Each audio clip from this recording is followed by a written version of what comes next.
नमस्कार। इस ब्रीफिंग में शामिल होने के लिए आप सभी का धन्यवाद। जैसा कि आप सभी जानते हैं, 22 अप्रैल 2025 को लश्कर-ए-तैयबा से संबंधित पाकिस्तानी और पाकिस्तान प्रशिक्षित आतंकवादियों ने भारत में जम्मू और कश्मीर के पहलगाम में भारतीय पर्यटकों पर बर्बरतापूर्ण हमला किया। 25 भारतीयों और एक नेपाली नागरिक को कायरतापूर्ण मौत के घाट उतार दिया गया। मुंबई के 26 नवंबर 2008 के हमलों के बाद यह भारत में हुई किसी आतंकवादी हमले में मारे गए आम नागरिकों की संख्या की दृष्टि से सबसे गंभीर घटना है। पहलगाम का हमला अत्यधिक बर्बरतापूर्ण था, जिसमें वहां मौजूद लोगों को करीब से और उनके परिवारों के सामने सिर पर गोली मारी गई।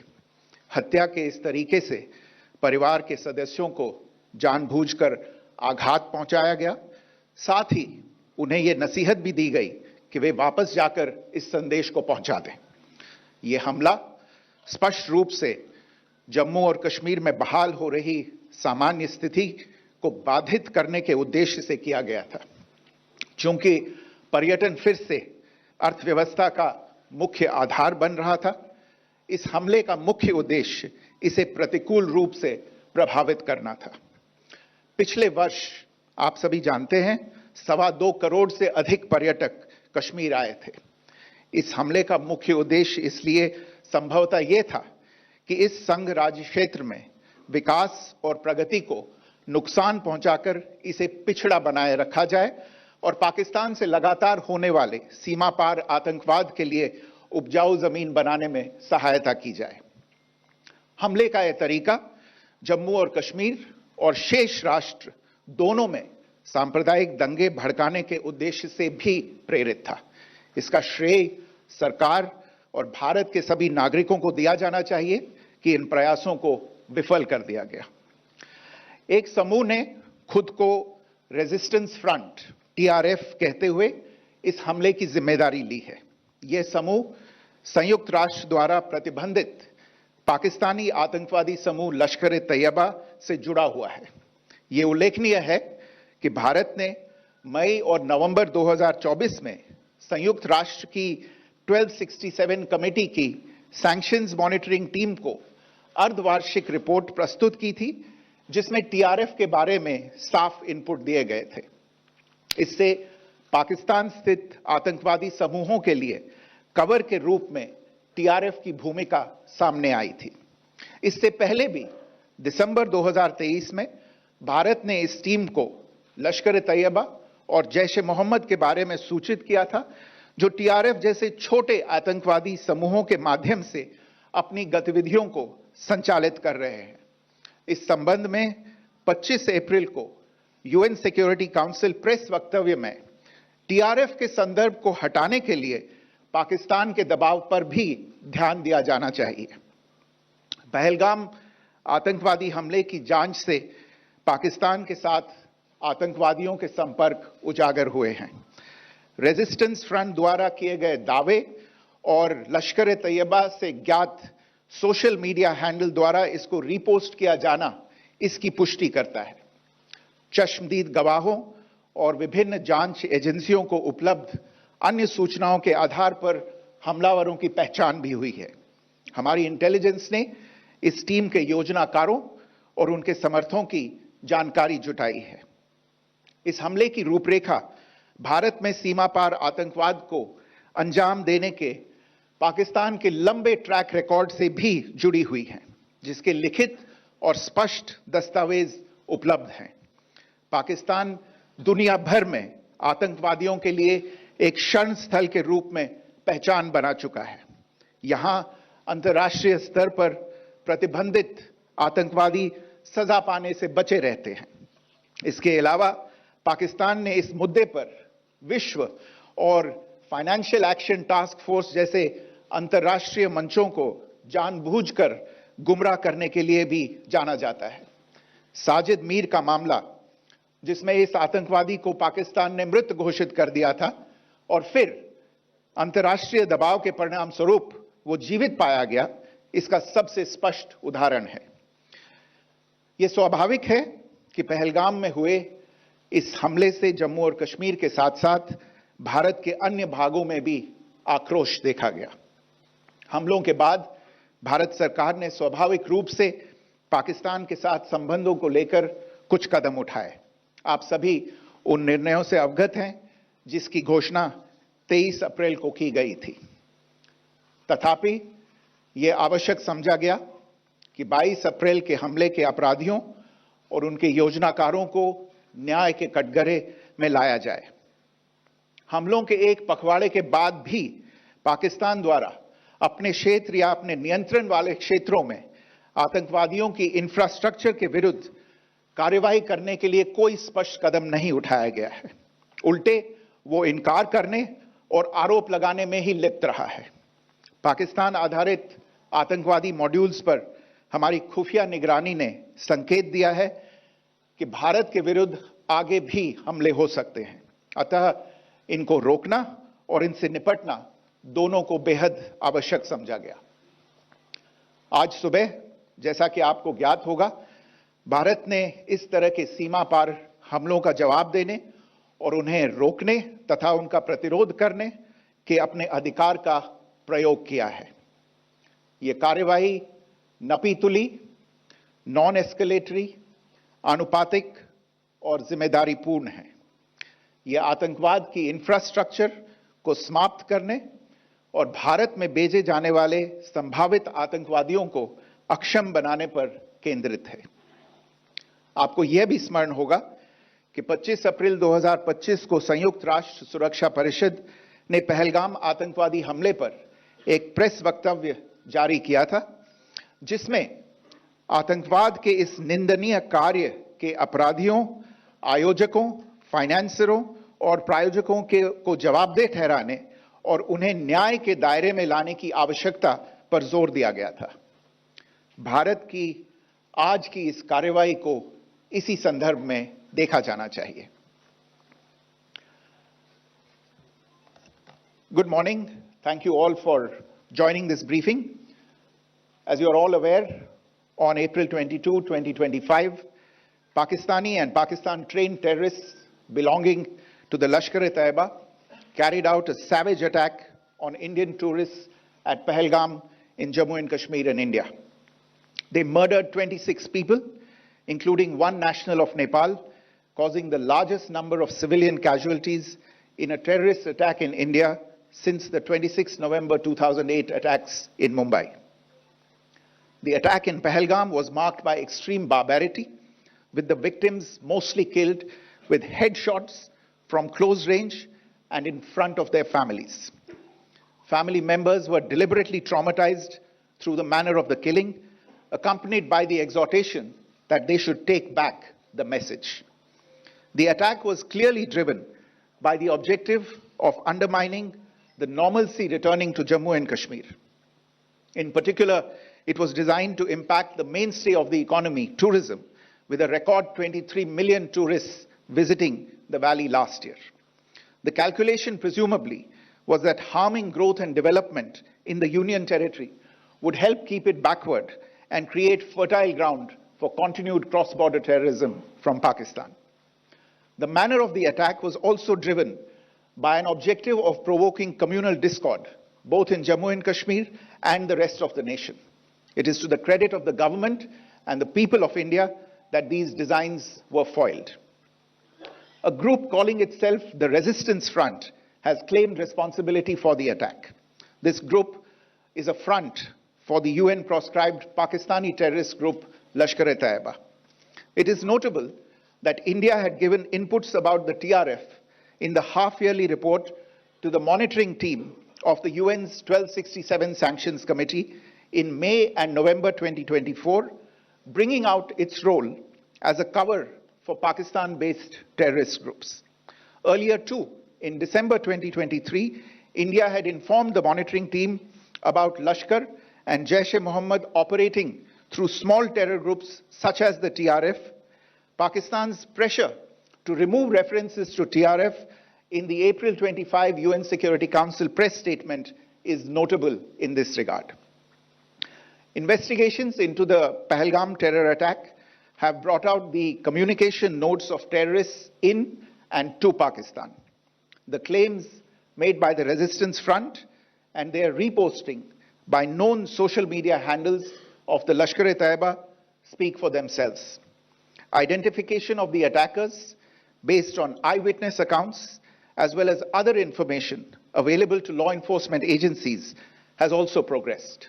Our intelligence has developed an accurate picture of the planners and backers of this team. The features of this attack also tie in with Pakistan's long track record of perpetrating cross-border terror in India, which is well documented and beyond question. Pakistan also has a well-deserved reputation as a haven for terrorists from around the world, with internationally proscribed terrorists enjoying impunity there. In addition, Pakistan has been known to willfully mislead the world and international forums, such as the Financial Action Task Force, on this issue. The Sajid Mir case, in which this terrorist was declared dead and then, in response to international pressure, brought back to life, found alive and arrested, is the most glaring example. The latest attack in Pahalgam has understandably generated deep anger in Jammu and Kashmir and in other parts of India. Following the attacks, the government of India naturally responded with a set of initial measures relating to our engagement with Pakistan. You're all aware of the decisions that were announced on the 23rd of April. However, it was deemed essential that the perpetrators and planners of the 22nd April attack be brought to justice. Despite a fortnight having passed since the attacks, there has been no demonstrable step from Pakistan to take action against the terrorist infrastructure on its territory or on territory under its control. Instead, all it has indulged in are denials and allegations. Our intelligence monitoring of Pakistan-based terrorist modules indicated that further attacks against India were impending. There was thus a compulsion both to deter and to preempt. Earlier this morning, as you would be aware, India exercised its right to respond and preempt as well as deter more such cross-border attacks. These actions were measured, non-escalatory, proportionate, and responsible. They focused on dismantling the terrorist infrastructure and disabling terrorists likely to be sent across to India. You would also recall that the Security Council on 25th April 2025 had issued a press statement on the Pahalgam terror attack, underlining, and I quote, the need to hold perpetrators, organizers, financiers, and sponsors of this reprehensible act of terrorism accountable and bring them to justice, unquote. India's latest actions should be seen in this context. Joining me for this briefing on our actions earlier this morning are Colonel Sophia Qureshi and Wing Commander Vyomika Singh. I will request them to share some details regarding Operation Sindoor with all of you.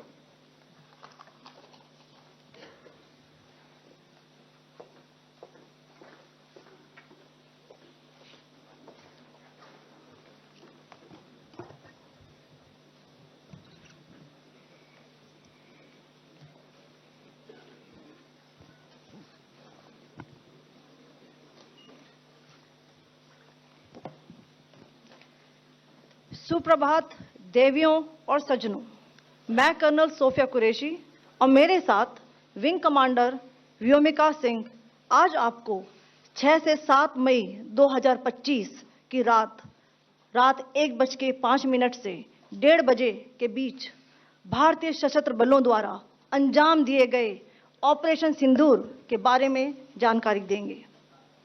Operation सिंदूर 22 अप्रैल को पहलगाम में हुए विभत्स आतंकवादी हमले के शिकार मासूम नागरिकों व उनके परिवारों को न्याय देने के लिए लॉन्च किया गया था। इस कार्रवाई में 9 टेररिस्ट कैंप्स को टारगेट किया गया और पूरी तरह से इसे बर्बाद किया गया। पाकिस्तान में पिछले 3 दशकों से टेरर इंफ्रास्ट्रक्चर का निर्माण हो रहा है। इसमें recruitment, indoctrination centres, training areas व लॉन्च पैड शामिल थे, जो पाकिस्तान और पाक अधिकृत जम्मू कश्मीर POJK दोनों में फैले हैं।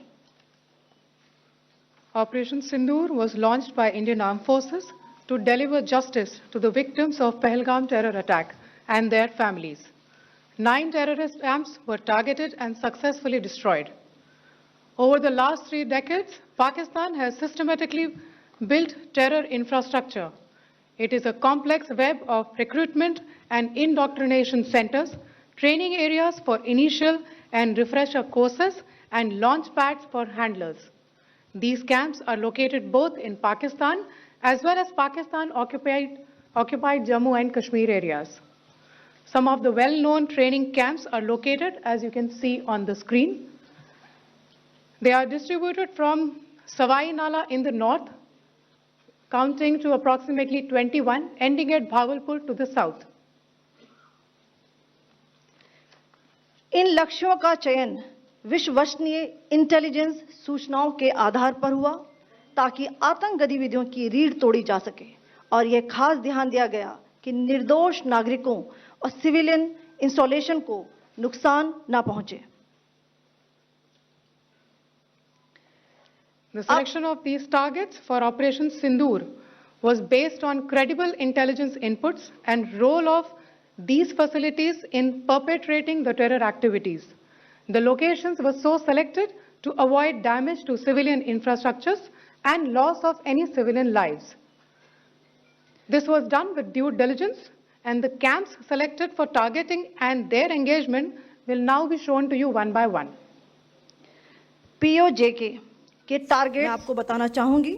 सबसे पहले सवाई नाला कैंप मुजफ्फराबाद, जो कि POJK के लाइन ऑफ कंट्रोल से 30 किलोमीटर दूर है। यह एक लश्कर तौयबा का ट्रेनिंग सेंटर था। 20 अक्टूबर 2024 सोनमर्ग, 24 अक्टूबर 24 गुलमर्ग, 22 अप्रैल 2025 पहलगाम, इन हमलों के आतंकियों ने यहीं से प्रशिक्षण लिया था। सैयदना बिलाल कैंप मुजफ्फराबाद, यह एक जैश ए मोहम्मद का स्टेजिंग एरिया है। यह हथियार, विस्फोटक और जंगल सर्वाइवल ट्रेनिंग का केंद्र भी था। गुलपुर कैंप कोटली, यह LOC से 30 किलोमीटर दूर था। लश्कर तौयबा का बेस था, जो रजौरी, पुंछ में सक्रिय था। 20 अप्रैल 2023 को पुंछ में और 9 जून 2024 को तीर्थ यात्रियों के बस हमले में यहीं से आतंकी को ट्रेन किया गया था।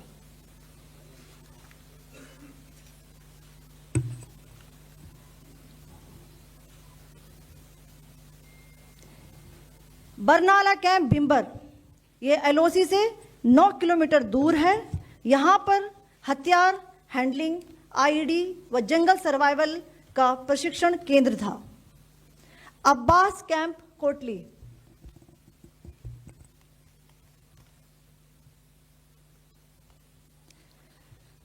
यह LOC से 13 किलोमीटर दूर है। लश्कर तौयबा का फिदाइन यहां तैयार होता था। इसकी कैपेसिटी 15 टेररिस्ट को ट्रेन करने की थी।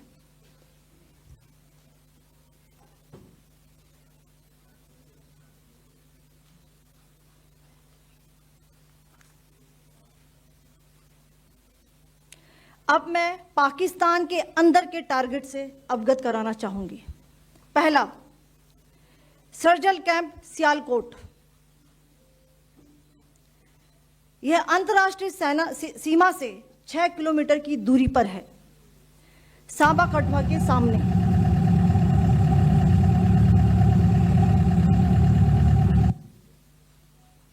मार्च 2025 में जम्मू एंड कश्मीर पुलिस के 4 जवानों को की जो हत्या की गई थी, उन आतंकवादियों को इसी जगह पर ट्रेन किया गया था। दूसरा, महमूना जाया कैंप सियालकोट, यह 18 से 12 किलोमीटर IB से दूर था। हिजबुल मुजाहिदीन का बहुत बड़ा कैंप था। ये कठुआ जम्मू क्षेत्र में आतंक फैलाने का नियंत्रण केंद्र था। पठानकोट एयरफोर्स बेस पर किया गया हमला भी इसी कैंप से प्लान और डायरेक्ट किया गया था। मरकज ताइबा मुरीद के, यह आईबी से 18 से 25 किलोमीटर दूरी पर है। 2008 के मुंबई हमले के आतंकी भी यहीं से प्रशिक्षित हुए थे। अजमल कसब व डेविड हेडली भी यहां ट्रेन हुए थे।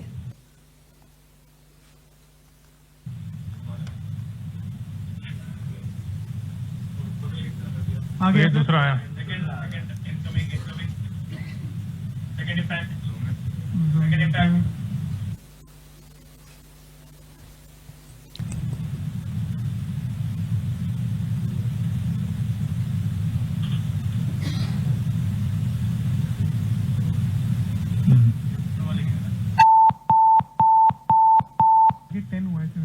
टारगेट 10 हुआ, एंक्लोजर सेम ही है।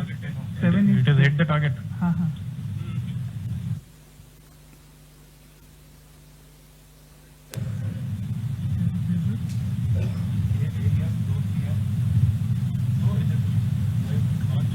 आ गया सर, इम्पैक्ट।